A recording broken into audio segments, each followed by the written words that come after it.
is the glider built by a piano manufacturer in New York that made history by being towed across the Atlantic.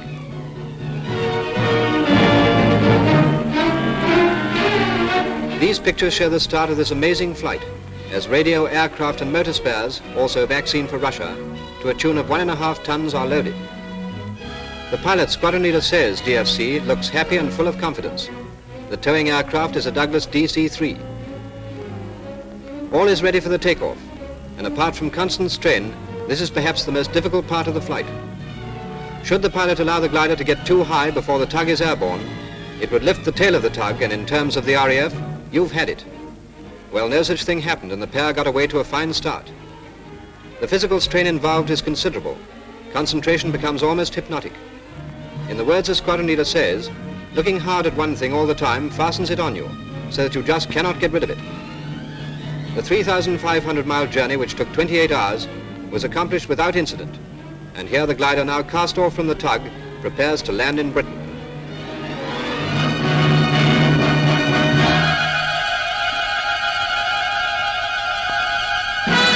So ended this remarkable flight, which set up a world's record in total distance for a glider carrying freight.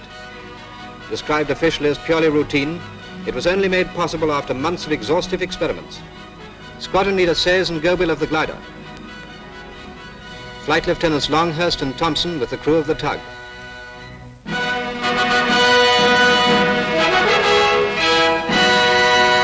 Air Marshal Harris, Chief of Bomber Command, who has been responsible for providing Germany with the greatest headache she has ever suffered. The Air Marshal had an unshakable faith in the power of the heavy bomber to destruct the enemy's vitals. That faith is now being justified. Dr. Ebert, Australian Minister for External Affairs.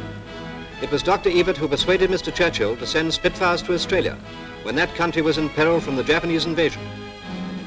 To Australian pilots in Britain, Dr. Ebert said, "You in Britain are fighting for the homeland of Australia, just as in Australia, British pilots are fighting for Britain." Air Marshal Sir John Linnell, Deputy CNC Middle East. Not since the pageantry of the Middle Ages has a King of Britain knighted one of his victorious soldiers kneeling on the field of battle.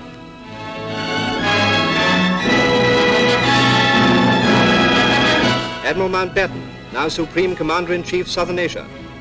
In charge of destroyers in the early part of the war, when he took part in many heroic actions, Lord Louis soon rose to become Chief of Combined Operations.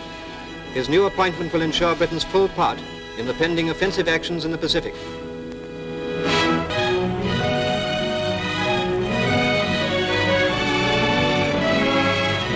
Here is a story of the gentle sex, and while we're on the subject, let's hope they'll always remain so. Nowadays, women do most of the jobs that we men formerly did, but how far is it to go? Does it mean that after the war, males shall make the housework and the females go out and earn the cash? Not a bad idea, but what about the babies? I'm sorry, I'd almost forgotten about the picture. These WAFs are all volunteers and undergo a 6-week course in physical training at Uxbridge. When this film was taken, they'd only been at work for 3 weeks, which is pretty good going. After completing this course, they'll return to their units and try to promote enthusiasm into others.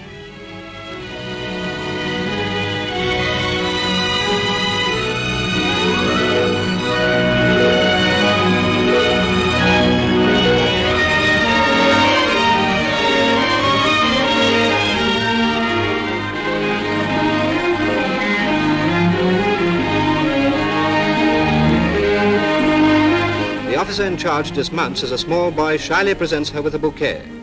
"Well done, ma'am. You deserve it." A sight that must bring back memories of peacetime is evident at a garden party held in aid of the RAF Benevolent Fund at Shepperton. It is a long time since we've been able to enjoy scenes such as these. This time when peace comes, we hope we shall enjoy and appreciate life all the more. But the path to peace is an indirect one, and we shall not establish it in the world unless we create an instrument effective in removing forever the causes of war.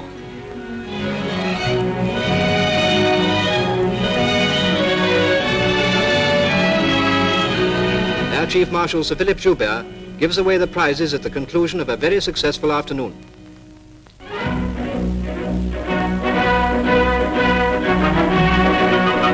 Air Marshal Sir Arthur Barrett, KCB, is met by Captain Halloran, commander of the American Women's Auxiliary Army Air Corps, on his arrival at Cranwell. He is here to inspect the passing out of the first contingent of WAC teleprinter trainees to pass through an RAF course in Britain. Air Marshal Barrett has a chat with some of the girls who back in Civvy Street were typists and private secretaries. The Air Marshal takes the salute as the WAC detachments march past.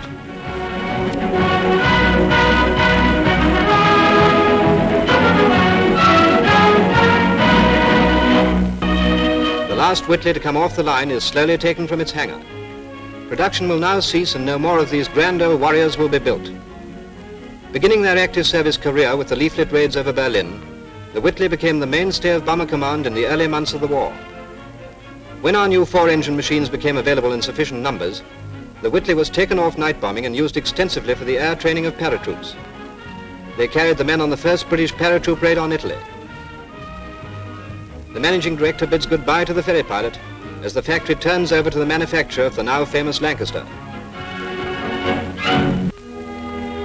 A small disused chapel called Agabela, built in 1624 and situated about 1 mile from the front line during the Sicilian campaign, became a clearing station for the evacuation of wounded by air. Here men are sorted out after being collected from the battlefield and then taken to the nearest airfield to continue their journey. During the period of July 6th to July 14th, 8 short days, 15,000 patients were conveyed by air from Sicily to the North African mainland and from there to base hospitals in Egypt or Algeria.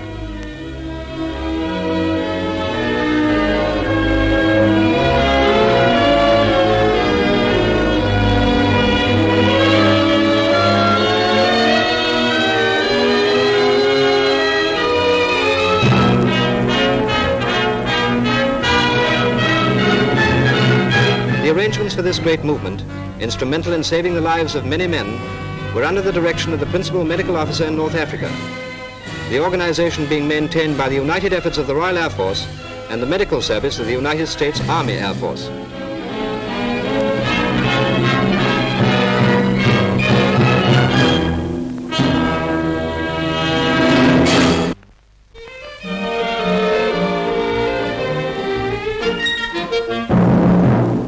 A duck, mascot of an RAF squadron, he has been with them ever since El Alamein.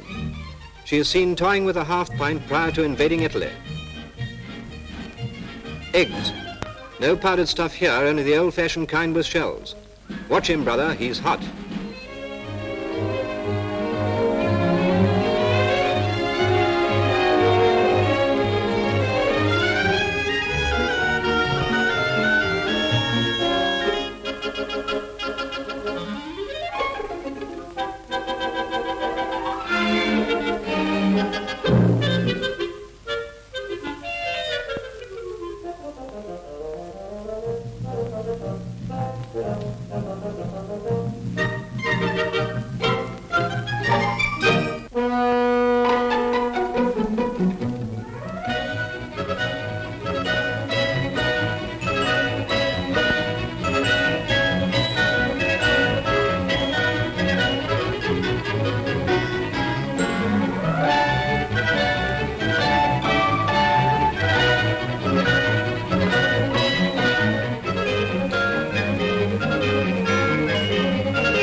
Believe it or not, this is just outside Algiers in North Africa, and these chaps are aircrew on rest leave from duty.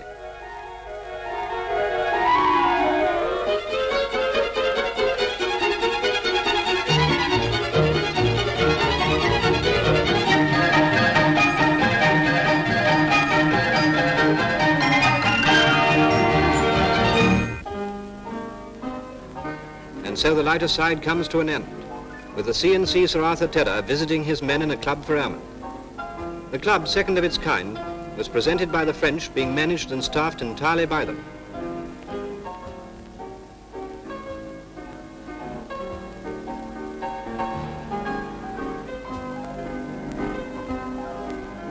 The boys of the services are our best ambassadors. They have made friends with all whom they have come in contact. Both in fighting and in representing our great Commonwealth, they have done a magnificent job.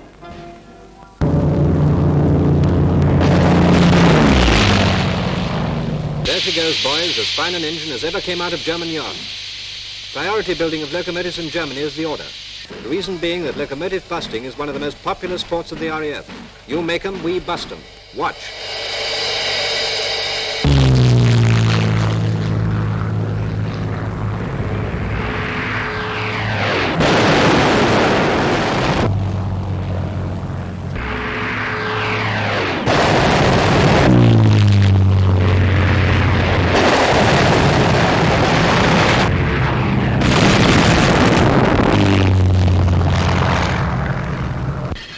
so in German factories, the men are kept like machines trying to catch up with the destruction wrought by the RAF. The swift attacks of our fighters are systematically creating a state of complete chaos in the transport system of Germany. More and more industrial plants are being starved of raw materials through the railways being unable to feed them properly. How very discouraging it must be for these workers to know, as well they do, that no sooner have they finished building one locomotive than it is blasted off the map in the manner you have just witnessed. The Germans are now forced to call on skilled labor from other vital industries to make up for their losses in this direction. The RAF, however, are not content to leave it at that. As you know in the service, there is 23 hours, 59 minutes for the service, and 1 minute for yourself. So by night our boys have another go, this time to crack at the marshalling yards. The RAF marches on.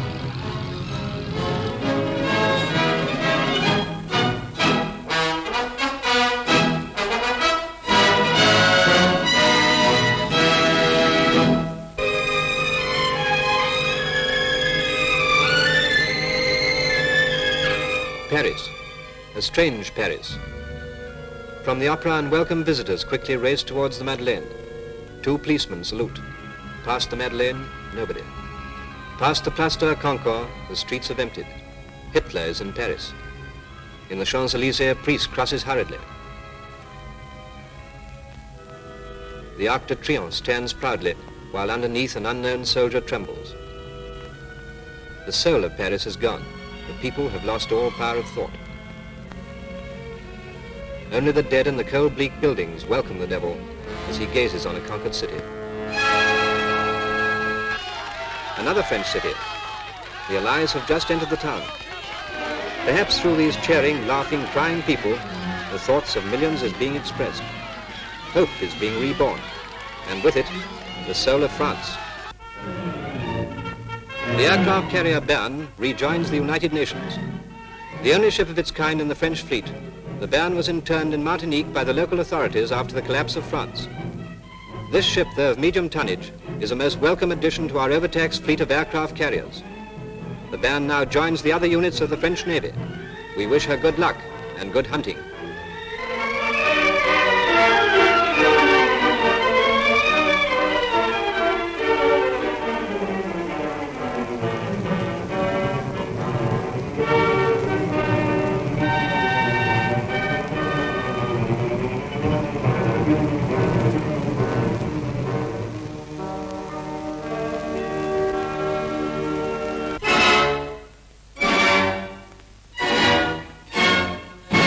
Come with the Gen on a low-flying raid by Boston aircraft of Bomber Command. The target is Denain, home of steel and armament factories in occupied France. The RAF cameraman has done a fine job. It speaks for itself.